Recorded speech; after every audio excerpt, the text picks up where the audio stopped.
Friends, just ఇప్పుడే Kantara chapter 1 చూసొచ్చాను.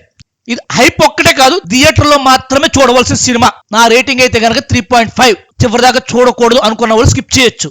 మొదటి భాగం చూసుకుంటే కనుక భూతకోల దేవతల విశ్వాసాలతో ప్రారంభమవుద్ది. పల్లి జీవితం. రిషబ్ శెట్టి ప్రధాన పాత్రలోనే కాదు, డైరెక్షన్ లో కూడా ఎరగదీశాడు, అందులో డౌట్ ఏం లేదు. ఇది ఒక మాస్టర్ పీస్. ఇక సెట్ చూసుకుంటే అడవి సన్నివేశాలు, ఆధ్యాత్మిక నేపథ్యం మీ కళ్ళకైతే కనుక చాలా బాగా కనిపిస్తుంది. అంత బాగా మంచి ఎక్స్పీరియన్స్, సూపర్ గా ఉంది. అసలు ఈ మూవీ అంతటికే నీ మొదటి భాగం గురించే మాట్లాడను. మూవీ చూస్తే కనుక సెకండ్ హాఫ్ చూడాలి.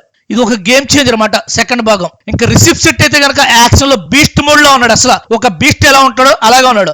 స్టంట్లు, ఖడ్గ యుద్ధం, గుర్రాలపై సీక్వెన్స్, అబ్బా సూపర్. క్లైమాక్స్ సీన్స్ అయితే కనుక గూస్ బంప్స్ అనమాట.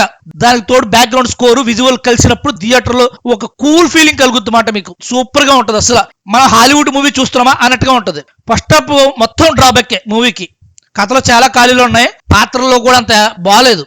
ఇంకా రెండో భాగం మాత్రం ఆ లోపల అన్నట్లు దాటేసింది. ఇంకా రెండో భాగం అయితే కనుక ఎరగదీసేసింది. ఫస్ట్ హాఫ్ లో ఎందుకు వచ్చామరా అనుకున్నది సెకండ్ హాఫ్ లో అయితే కనుక ఎరగదీసేసింది అన్నమాట. ఇందులో మెయిన్ గా చెప్పుకోవాల్సింది రేబల్ పాట. ఇందులో ముందుగా చెప్పుకోవాల్సింది ఏంటంటే రెబల్ యాక్షన్ సీన్స్ మాట. ఆ పాట అయితే కనుక ఎరగదీసింది. అందులో ఈ పాటలో బ్రహ్మ కలస ఆధ్యాత్మిక చూపిస్తుంది. ఇంక చెప్పుకోకూడదు. ఆ పాటకైతే కనుక విఎఫ్ఎక్స్ అవ్వచ్చు, యాక్షన్, భయం, దేవతల అనుభూతి భయంకరంగా ఉంది. అసలు ఈ పాట అయితే కనుక ఎరగదీసేసింది, అసలు డౌట్ లేదు. మొత్తం కాంతార చాప్టర్ 1 థియేటర్ లో తప్పక చూడాలి. మన ఇంట్లో చూస్తే కనుక ఫీల్ రాదు, నిజం చెప్పేస్తున్నాను.